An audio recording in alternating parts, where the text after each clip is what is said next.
Ladies and gentlemen, listeners, lovers, and friends, welcome back to the podcast here at Two Ticks and the Dog Productions, up above Dave Grohl Alley in downtown Warren, Ohio, right down the road from Modern Methods, who is not one of our sponsors today, only because of the sensitivity of our guest. Not that he has sensitivity with it, but I do. We are going to be talking about child welfare and mental health today in children, and Brandon and I didn't think that was a good fit to have a brewery as our sponsor today. So our main sponsor today, as usual, is going to be biohacktomorrow.com. We all know what that is. If you listened to Dr. Gene DeLucia's episode, which was episode 16, he walks you through what biohacking is and what nutrigenomics are and how we can alter our biology to perform at a better rate. And I don't mean perform at a better rate athletically, although there's probably some things that are good with that too. I just mean on a day-to-day basis. Have less stress, have less oxidative stress in our body, particularly Axio. We've talked about it before on the podcast.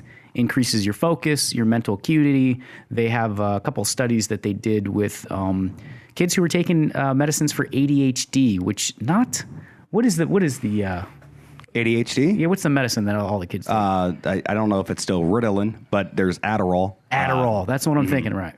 I took Ritalin as a kid, Adderall now as an adult, so I don't know if kids are still doing that. But on a side note, though, with you, how long have you been doing this program? Because I got a question for you real quick with the biohacking. I've been doing the biohacking since March of last year. And I got to tell you guys out there that Jim has never been a completely unhealthy person, but he had a little bit of a gut or whatnot, just a little bit. That's true. Yep. But this guy, mid 40s, early 40s, whatever. Yeah. I always tease him because it's going to lead into the next sponsor. But he's getting up at like 6:30 in the morning before he goes to work, and he's having a full blown MMA fights. Well, you might be overselling a little bit, right. Yeah, we get it on a little bit at and I've seen this dude slim down 30 pounds.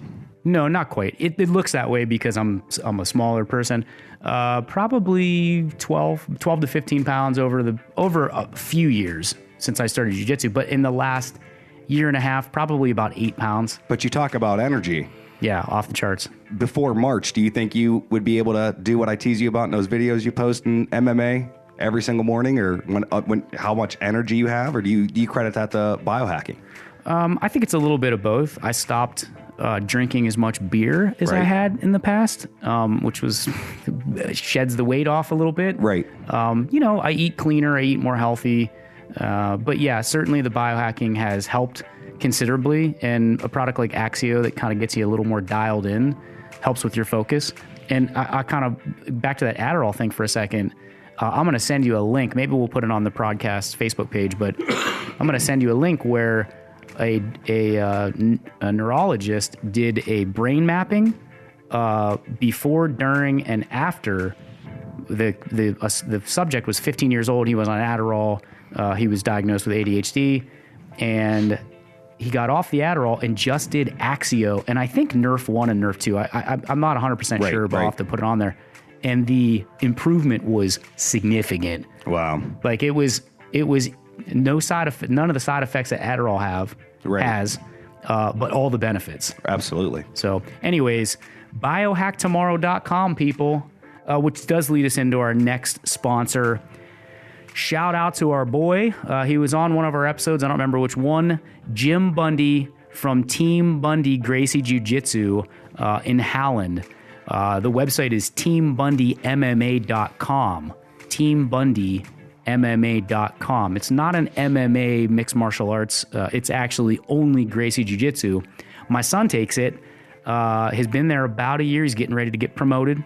Awesome. Yeah, he's going to get his yellow belt. He's 6. And it really teaches. I've seen it with not just my son, but with other kids over the course of the last year, where they are much more focused, much more coachable, and much more respectful. Yes, sir. No, sir. Things of that nature. And so in terms of tweaking their behavior and beginning them early in being accountable for their actions, and training responsibly and all these other things. He does a fantastic job, not only with kids, with adults too. Obviously, he is my coach. And like Brandon had mentioned, I take it a couple times a week, and then Fridays are fight days. And yeah, we do kind of get it on, glove it up, and put the mouthpieces in. Very safe. But my son had reaped great benefits, as well as some of my friends' kids as well. Right. And that's why when he was on here, I asked him too, is, that your child might go in there as something to do, something that they see. But after the program starts, they're actually adjusting their life without being told, you got to start saying yes, sir, no, sir. You got to start doing your homework better and being more organized. Right. They're taking this fun situation. They're still having fun, but now their life is adjusting to in a better, positive way. And, I've seen it not just with your son, Jim, but with other children that I've seen do karate or jiu-jitsu or, things of that nature. But I've seen a lot of kids, and I read a lot of reviews on the Team Bundy, and highly suggested place. Yeah, it's a great place. And if you're not from the area and you're listening from out of state or out of, wherever, martial arts is a great thing. I never really did it as a kid. I grew up with boxers, and so I kind of moved into that path. But I always was interested and always wanted to do it, and I've been doing it for the last 4.5 years. And it's been great. So, but if you are from the area, Northeast Ohio, Western Pennsylvania, TeamBundyMMA.com, you might want to check it out. Jim does a great job in adjusting behavioral, I don't want to say behavioral health, but behaviors of children through the program. And which leads us directly into our next guest. Very excited to have Mr. Tim Schaffner on today. He is the Executive Director of Trumbull County Children's Services. He has been in child health care and behavioral health for over 40 years. Tim, welcome to the show, man. Thank you. Good to be here. It's good to have you. Is that right? It's 40 years? 44 years, yeah. You graduated from Kent State in 75? 75, yeah. Tim's been doing child health care as long as I've been alive. Yeah. So you have to have a huge range of experiences, which I'm super excited to get into today. Good. You have a BA in special education from Kent State and a master's of education in child development, also from Kent State. Mm-hmm. You're 40 years in healthcare. What made you want to get into this? I originally went to Kent, and the year after the shootings, I wanted to be a forest ranger because I didn't know what else I wanted to do. I wanted to wander around in the woods all day, and pretty unrealistic expectation. I switched to special education because a buddy of mine was in that, and I said, well, I can work with kids. And if you look at the kids of my generation who grew up in blue-collar, middle-class homes, the only professional men that we really saw, because I've never met a doctor or a lawyer who came to my house, it was truck drivers and guys who worked in warehouses, were teachers. So it made sense if I want to kind of do better than my dad. I went into special education.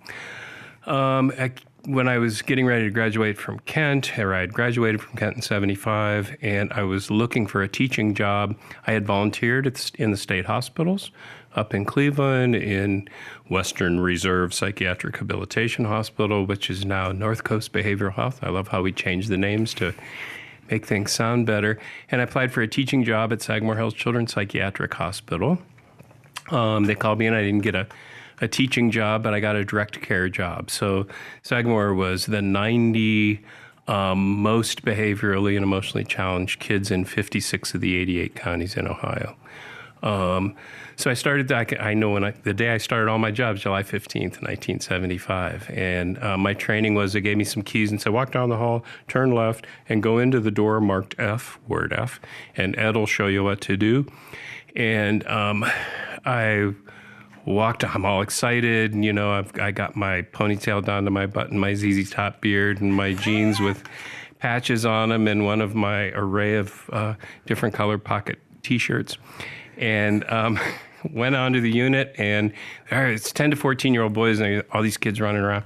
And the cutest little 12-year-old boy, I call him Don D still because that was a cartoon back when I was growing up, this big long-haired, dark hair. And he walked up to me, and he looked up at me, and I said, hi, I'm Mr. Tim. And he looked up at me with these sad eyes, and he said, F you, and he ran around behind me, and he stole my comb, and he ran off into the unit. So that was my introduction. Did he say F you? No, he used the whole 4-letter word. But I know you'll have a mixed audience here today. Welcome to healthcare. Yes, here we are. And so I looked for the adult in the room, and I walked over to the adult. And I stuck out my hand and I said, "Hi, I'm Tim." And he wouldn't shake my hand. He looked me up and down and he said, "They sent me fresh meat."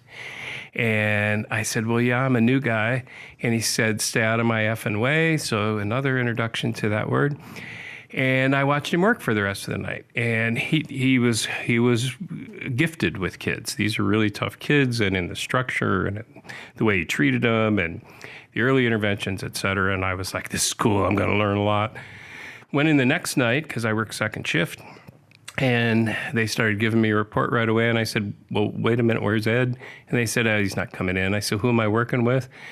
And they said, "Yeah, we never have enough staff." And so I worked alone on a locked unit with 10 to 14-year-old boys. They proceeded to tear down most of the metal ceiling tiles and throw them at me. And I can go back there in a traumatic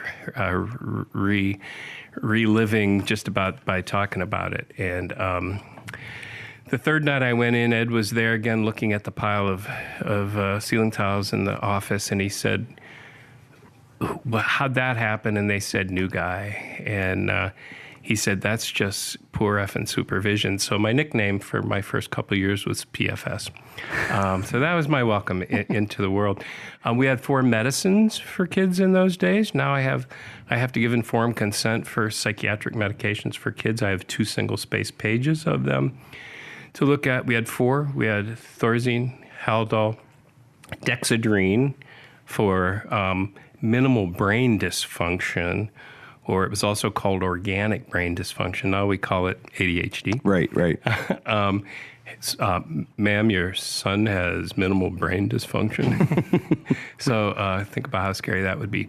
And an old line antidepressant, which I can't think of. They all had huge side effects. But the result was the behavior discontrol was out of control. So it was a very violent place to work, but probably I still hang out with probably 20 people that I worked with in the 70s there, because we did a great job. We cared about kids, and we did the best with what we knew and what we had in terms of resources.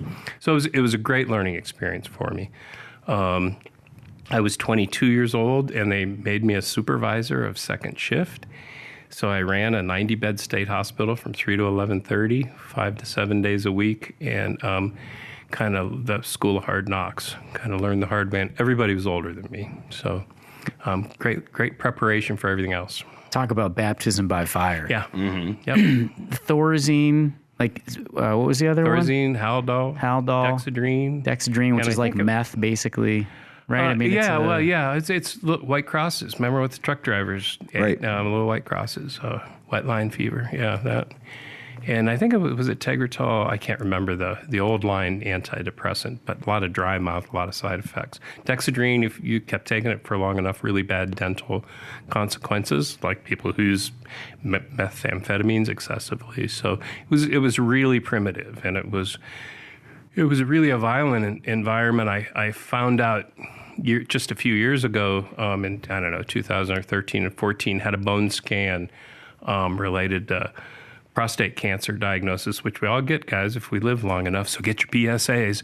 But I had 7 fractures, and the urologist, when he reviewed it with me, he said, I saw your bone scan. It was bad. I said, "Yeah, I know. I compound fractured my right leg playing men's softball in '81. He said, "Well, what about your right wrist?" And I said, "I never broke that." He said, "Yeah, you did."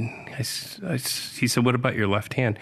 I said, "I never broke." He said, "Yeah, you did." He said, your right foot?" And I said, "No, I broke my ankle." He said, "Well, you broke your foot too." And I said, "No, I didn't." Now he's looking at me like I'm an abused kid or something.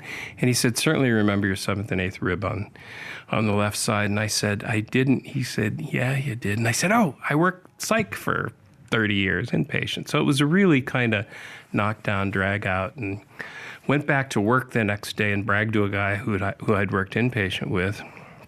I said, I had these 7 fractures. I didn't even know I had. That's kind of a testament to what a badass I am.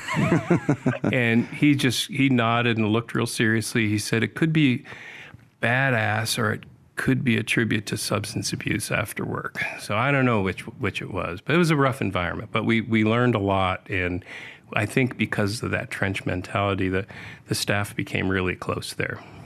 Well, and it seems like that was like the dark ages, maybe a little bit. Oh, it was. Yeah. Things have changed a lot. My uncle suffered from a litany of mental health, and still to this day, still kind of deals with it. But he, back in the day, they were talking about he had he's bipolar schizophrenic, and it was everything under the sun. But a lot of it was like this really archaic treatment where it was shock therapy. There was talk about lobotomies. I mean, it was really like kind of some dark days. And he would, him and I are close. I don't get to see him as much as I used to because my son would spend a little bit less time than we used to.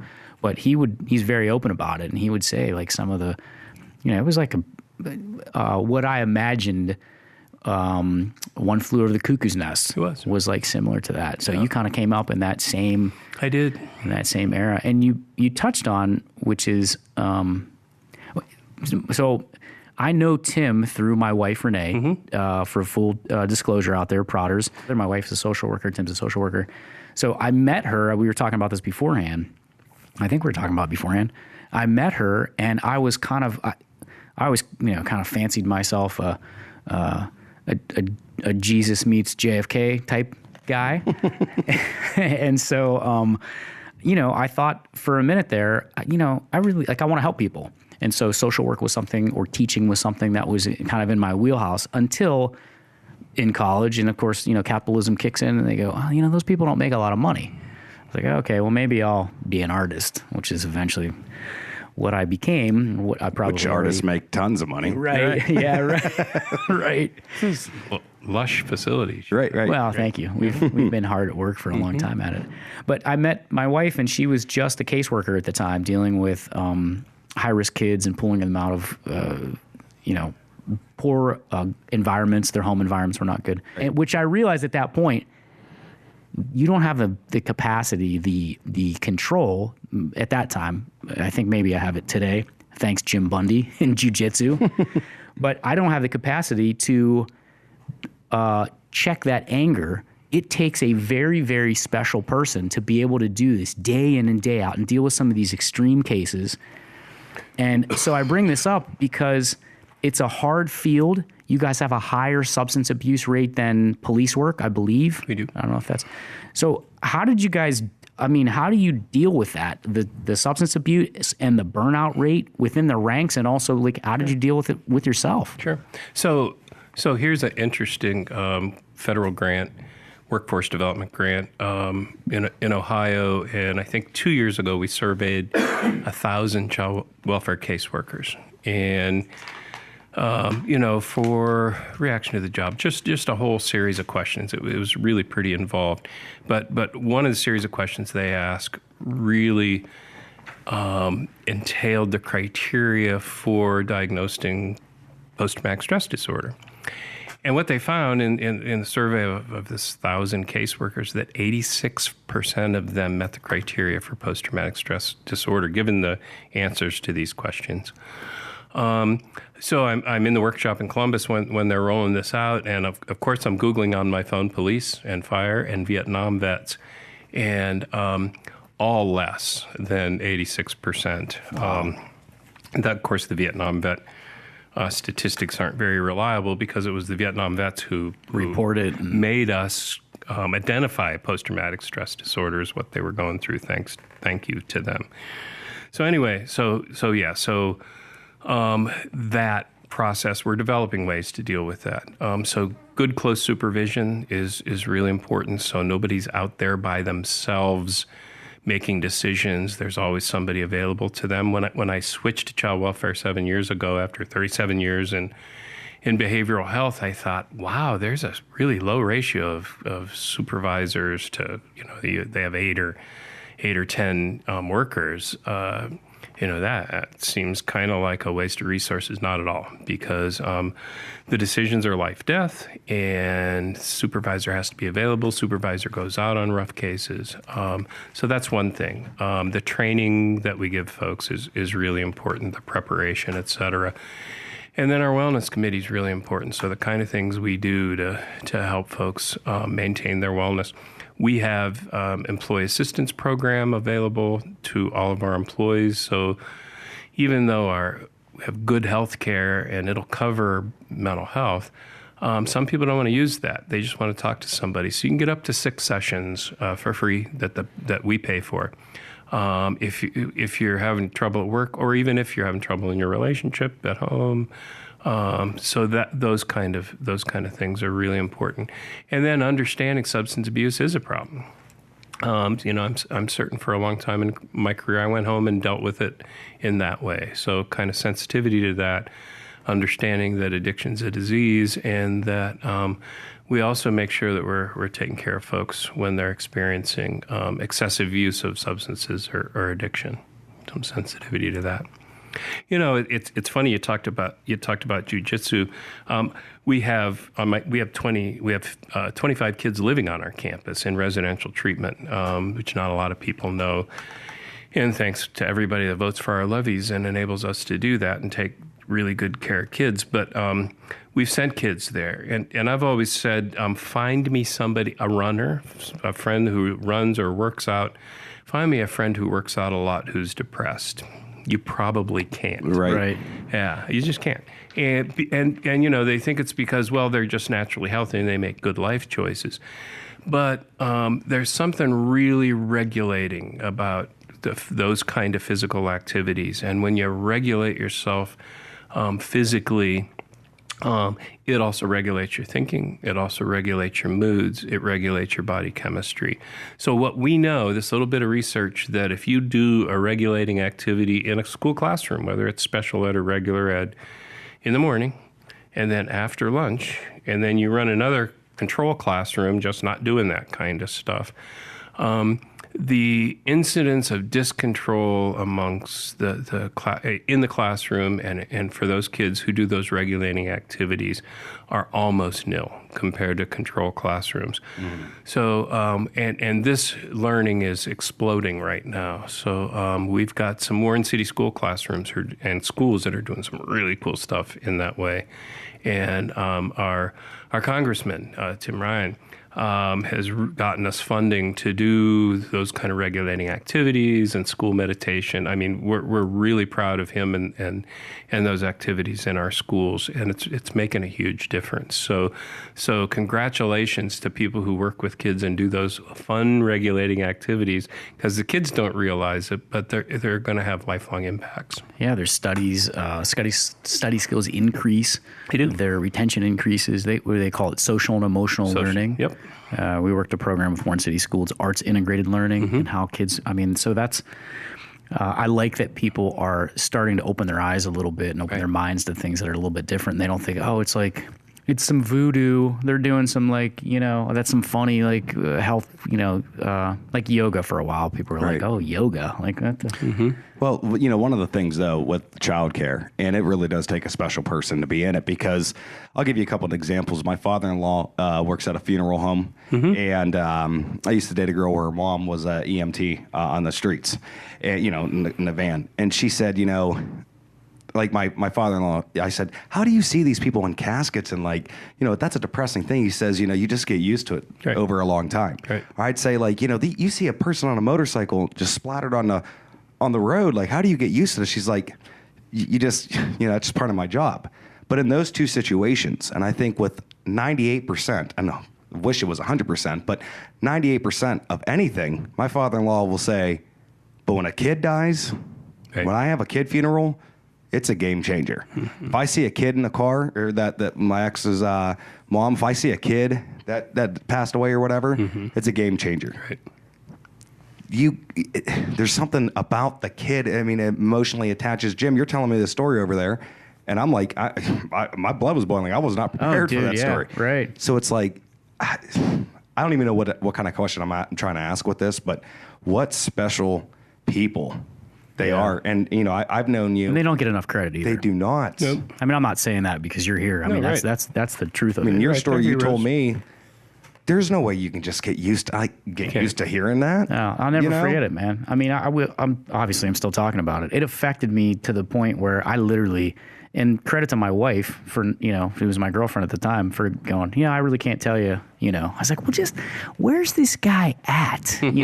Like, had some friends in law enforcement. I thought, you think sometimes like Batman style, like let's Right. The justice system doesn't need to. That person doesn't have. They don't deserve to breathe the same air as we do. I don't want to be judgmental here. But do you have like special support groups? So, like the employees have like special like support groups they can talk to, or is there like part of it's training. Okay. We do. In fact, before I worked for Children's Services, when I was at Valley Counseling, I did critical incident stress debriefing with Children's Services. So, something that particularly onerous, the loss of a child, a deceased child, or a series of those, that's really important to do that critical incident debriefing.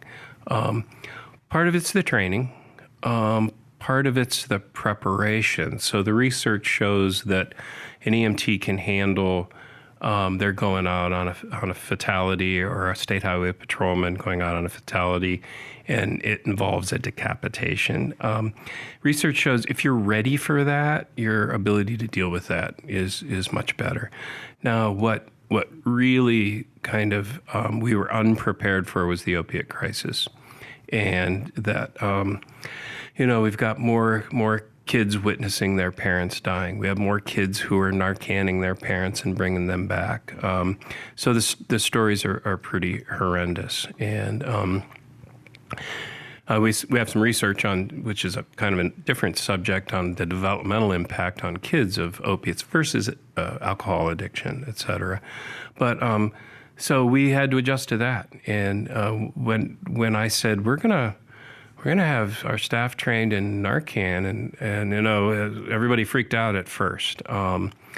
And so my leadership team did the kind of liability stuff behind that, and we did a lot of talking, and we said, well, we'll make it voluntary, and almost 100% of my staff attended the voluntary training. And I asked them, why are you doing this? Because there are those stories that people get Narcan back and they're angry, or there's all kind of bodily fluids that you're exposed to, or the substances that they were using. And to a person, they said, this is somebody's mom. This is somebody's dad. This is the kids we work with. This is the people they love. If I can save them, I'm gonna. So I was inspired by that. It's a really cool kind of response. So I think we were the first county to issue Narcan to our staff. I know you guys do PAR training too, and you're like a big proponent of that. I developed it, yeah. Yeah. And I didn't know that. I did. Yeah. So explain that just real quick for our listeners that don't know what it is. It's crisis intervention training. Back in the 70s, when we were at the state hospital, we had a lot of injuries related to physical aggression. Most of them, the adults working with kids. And there wasn't really anything out there, so we developed a program, a training program, in how to de-escalate folks, how to avoid crisis situations, and then ultimately how to keep yourself safe and do restraints, et cetera. So that's important too. So we put a lot of effort into where we need our special detective to go with you in terms of red zones in our community, how to handle escalating people, et cetera.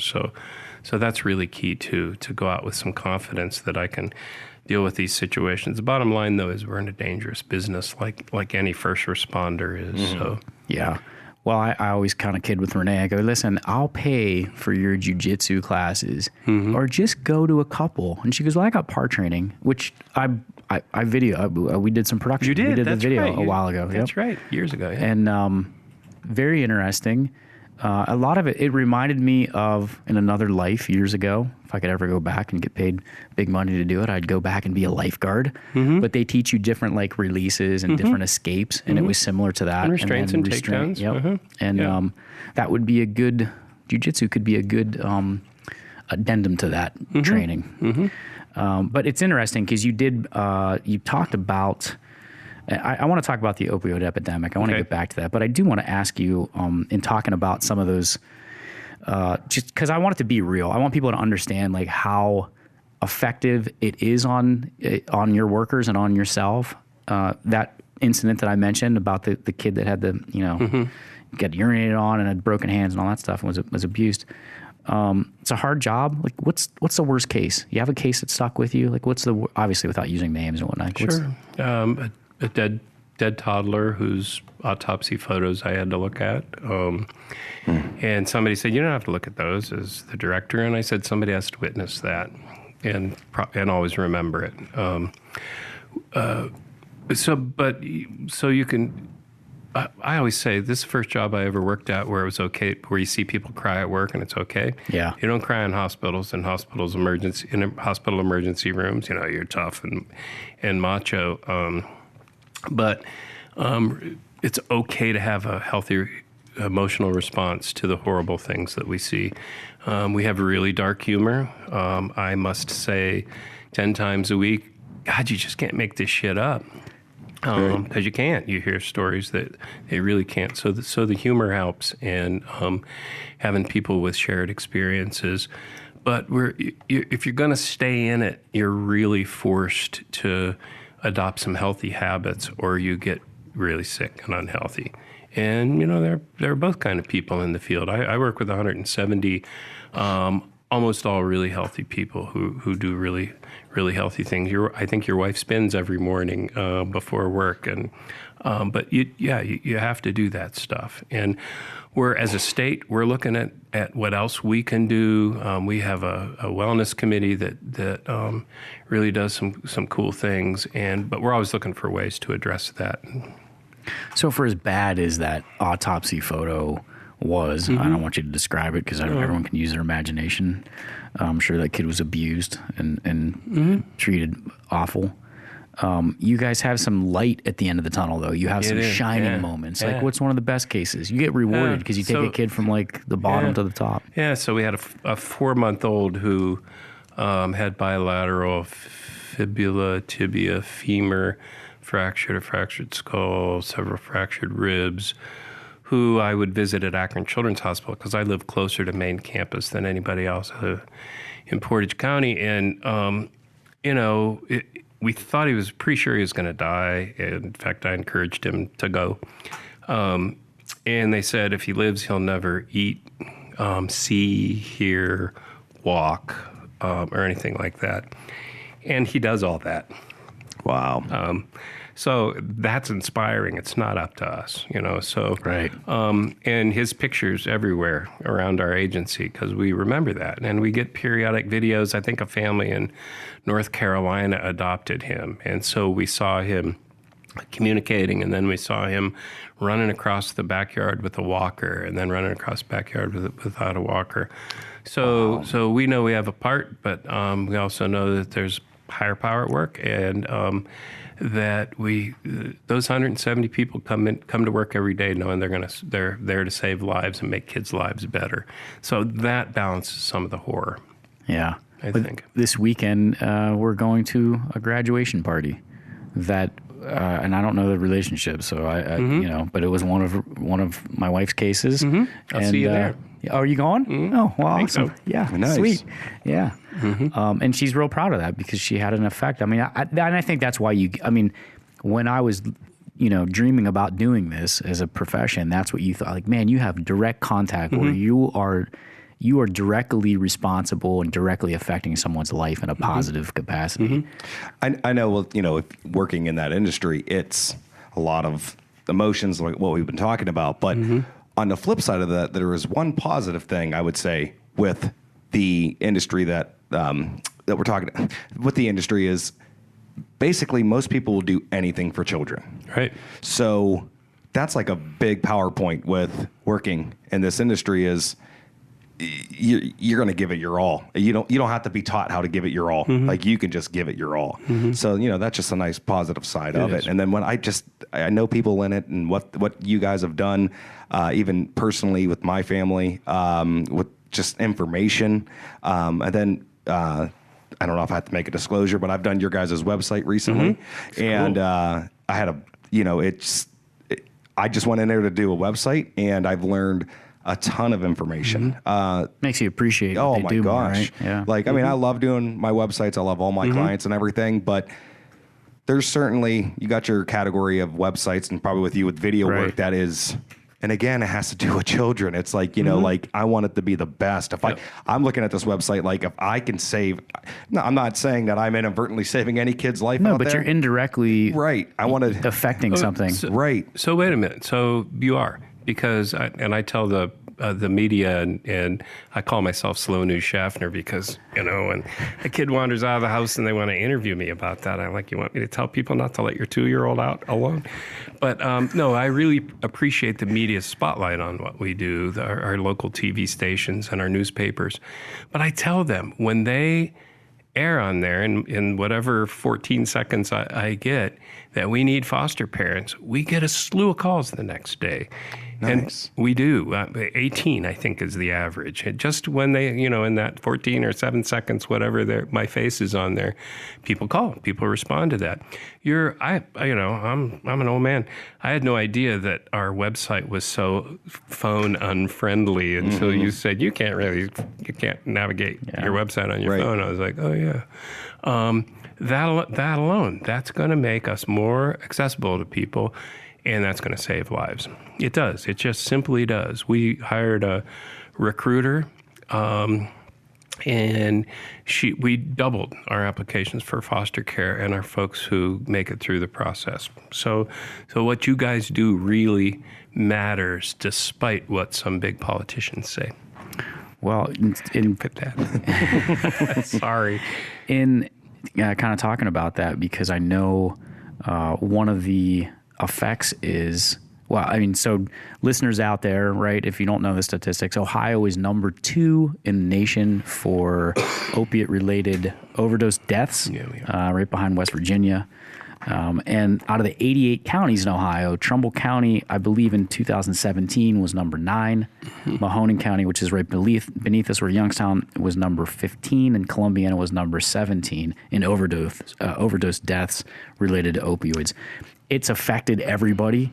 I haven't recently had to go to a funeral for a friend, but I've gone to more than I'd like to as many as I can count on one hand, and probably into the second hand as well. And that's, one's too many. Right. Multiples is way too many, and it affects everybody. It doesn't matter the class, what economic state you're in, what race you are, what sex you are, what sexual orientation you are. It affects everybody directly or indirectly. And unfortunately, in our area, it's affected a lot of people directly.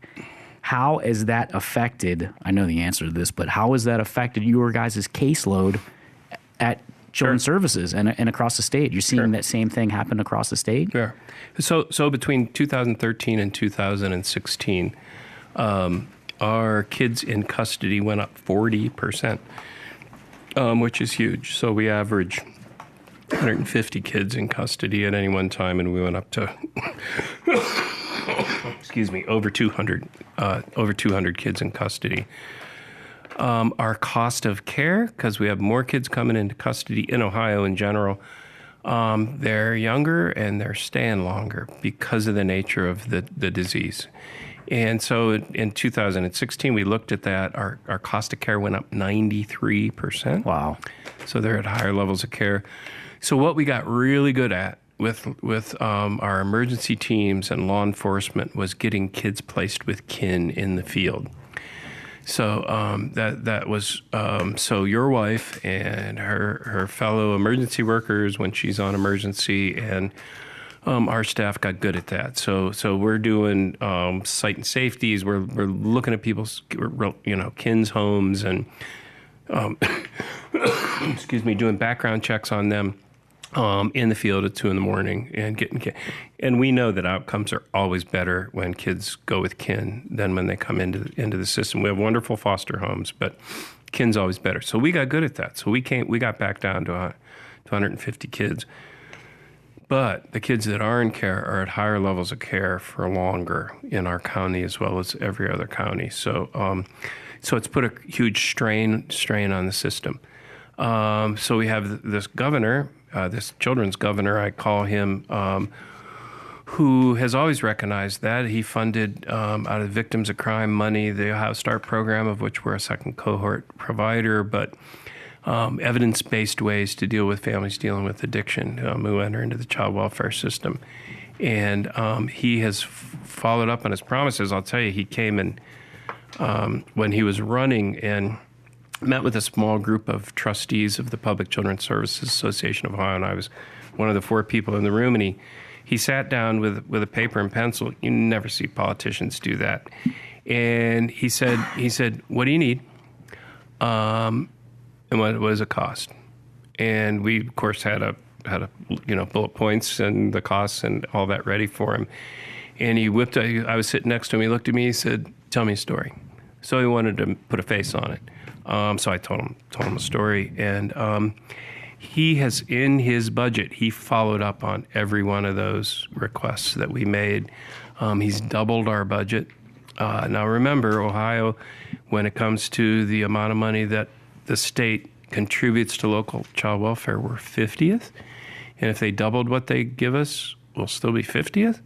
But he came through and he doubled that plus. So he put his money where his mouth is, and he has really put the money there. His very first cabinet member is Leanne Cornyn, director of Children's Initiatives. So she has a staff, and he has placed people in every state agency, from the Ohio Department of Medicaid to the Ohio Department of Alcohol and Drug Addiction Services, who come from the field. They come from the trenches, so they get what we do. And in this 4 years is going to make a difference for kids. And this from an old hippie Democrat saying all this. Yeah. Right. This is Mike DeWine, the Republican governor, so it doesn't matter your political affiliation. It doesn't. Yeah. Stuff's happening with kids. Yeah, that's awesome. It is. Now, can I ask you this? Yeah. There's a government level, and that's terrible that Ohio, second with the opioid, but Overdose deaths, 50th. yeah. 50th. Mm-hmm. So we're getting the least funding.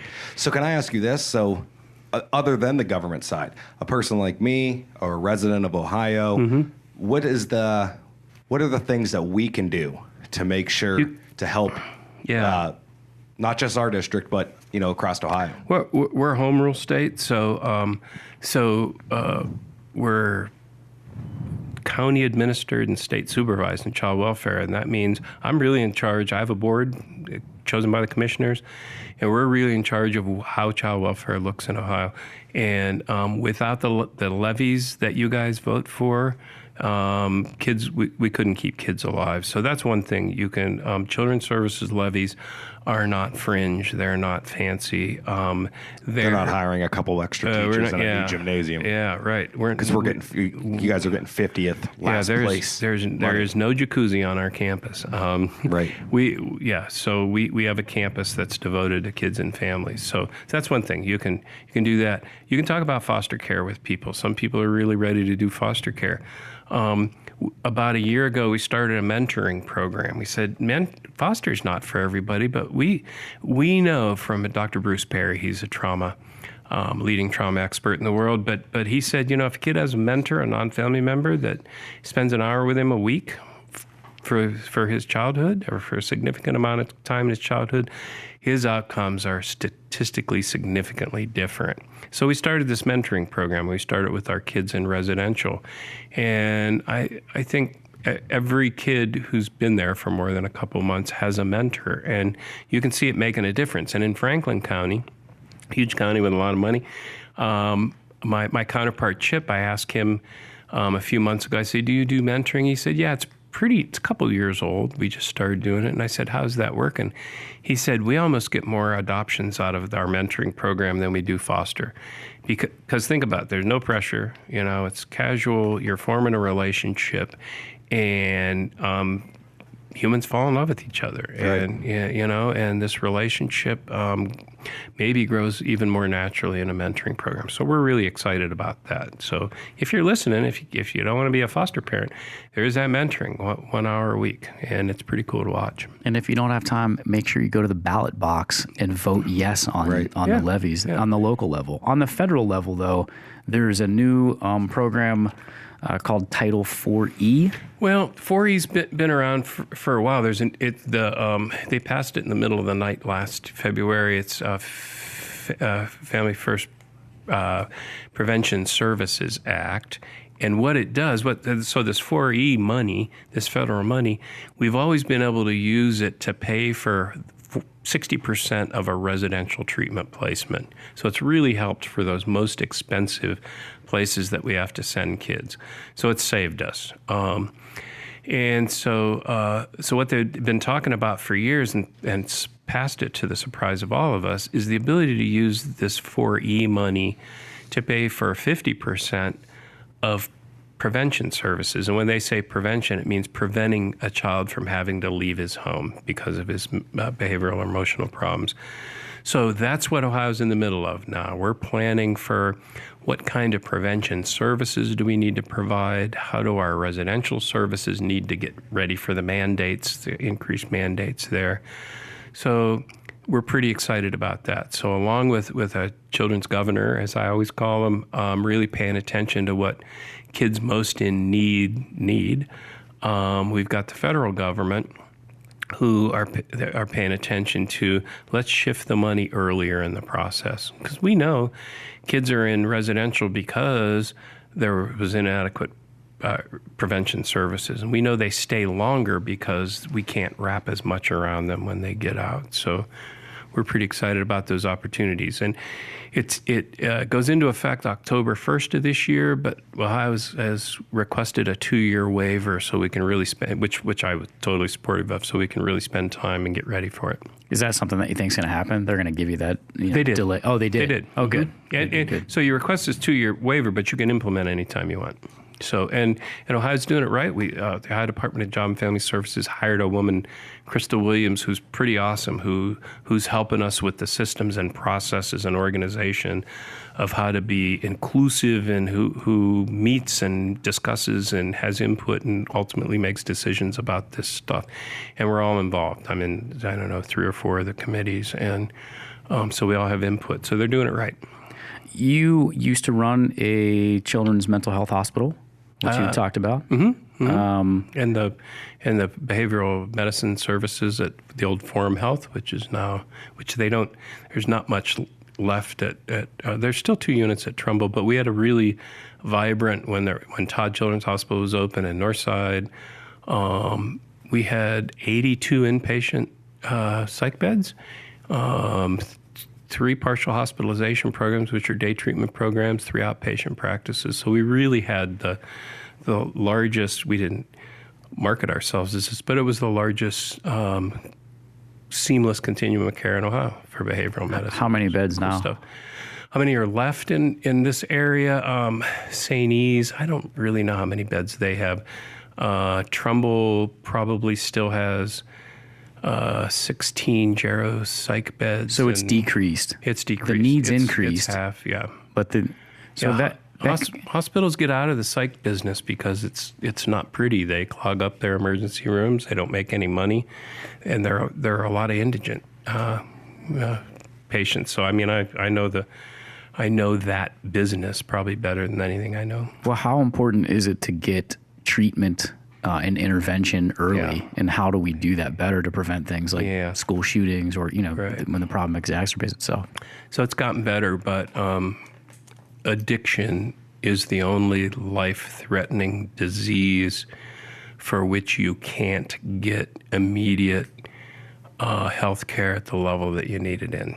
So 4 years ago, you waited 10 days to 2 weeks for a detox bed if you were addicted to alcohol or other drugs, so if you had a substance use disorder. The beds have exploded, so there are a lot more recovery beds. It's still at least 24 hours, if not 3 or 4 days. So that's one thing. There aren't enough inpatient psych beds for kids. We're blessed to have Belmont Pines in our neighborhood. We have a great relationship with them, but they serve multiple states, so it's not unusual for their beds to be full. So if you talk to the folks at Nationwide Children's or Dayton Children's or Cincinnati, or Akron Children's, their beds are full, and kids get stuck there because we have no place to send them. So that's something that the Family First Prevention Services Act and the resulting program should help with. So your vote does count if your congressman or senator supports these programs. You have consulted with agencies all over Ohio, all over the county, all over the country, Nevada, Wyoming. You've seen some big changes over the course of 40 years. What are some of the biggest changes left that you would like to see? So we're seeing them. First of all, what we need are a level of care for kids and adults, but my focus now is kids, called psychiatric residential treatment facilities, PRTFs. Yeah, I'm good. And so this is a Medicaid-funded intensive treatment program for kids. We have 140 kids placed out of the state of Ohio. Ohio kids, 140 of them, aren't being treated in Ohio, aren't placed in Ohio because we don't have that level of care.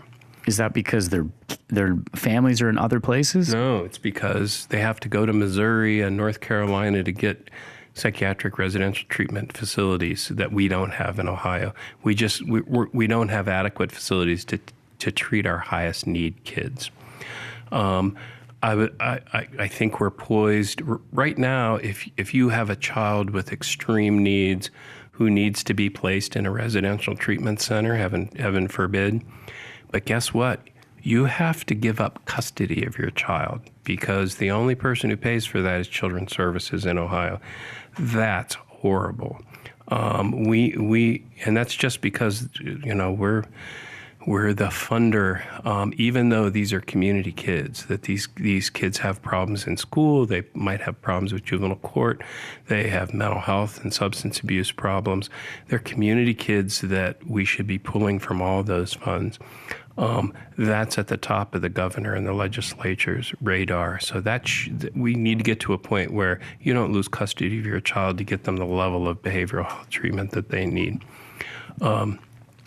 These prevention services programs, I'm really looking forward to. I'm well past retirement age, but I'm going to stick around until I see all this cool stuff happen. Plus, I have little kids who won't graduate high school until I'm 75, so I'll stick around for that reason too. But I'm really excited. So there's great stuff happening. Keep an eye on it because I think changes are going to happen. I keep telling my staff, this is never going to happen again in your career, whether you've been here for a year or 20 years.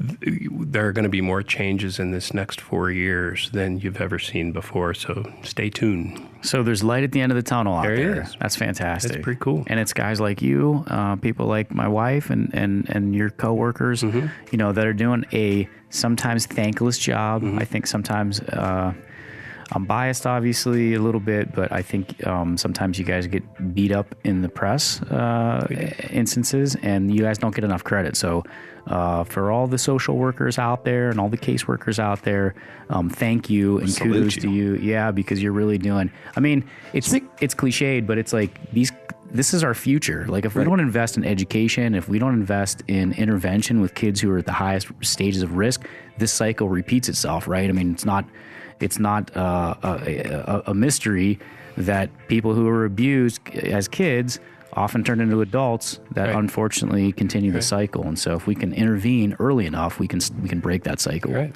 And if you'll have me back, I'll talk about childhood trauma. Yeah, I definitely want to have you back. Tim's on a short, he's got to make a conference call to Columbus, I believe. And I want to thank you for coming on. Is there, if someone is listening local and they have, there is a kid in danger or they're interested in foster care, where can they go? It's one number for everything, 330-372-2010, 372-2010. And that's the direct line to Trumbull County Children's Services. Direct line to Trumbull County Children's Services. If somebody answers 24 hours a day, 7 days a week. If it's a crisis, we always have crisis staff on call, ready to respond. We have a great relationship with our law enforcement and fire departments and ambulance crews. And to speak on that real quick, when I was redoing your guys' website, that was one of the biggest things I needed to change, because when I went to your guys' website, I couldn't even find where to call. So when you go to the new website, it's trumbullcsb.org. It's a totally different color. It's right there. It says "Do not hesitate." And I asked the question to the secretary that was helping me put this together. I said, "Well, is it like for serious inquiries or like what if I don't know?" They said, "We will let you know." So if it's small, if it's big, if it's in your face or it might be hidden, just call. Let just them call. make the It says, decision. "Do not hesitate." Yep. Call. You don't have to give your name. Right. If you want to give all that stuff, that's good. But all confidential. I get calls from people I've worked with, professionals for a long time. Hey, is this reportable? My answer is always the same. Report it. We screen out probably 60% of the calls because by law we can't open the case, but shift the responsibility to us to take care of kids and to worry about kids. If you think a kid's abused, neglected, or things aren't going well for them, call us, and we'll take the responsibility to figure that out. 330-372-2010. And one more time, the website, if it's not an emergency and you want to get more information. it's Trumbull, TRUMBULLCSB.org. And we got a great website. Yes. Appreciate that. Yeah. Courtesy MDI Studios. Tim Schaffner, it. thank you for coming on today. My Totally pleasure. appreciate it. We're looking forward to having you back. All right. Good deal. Thank you, brother.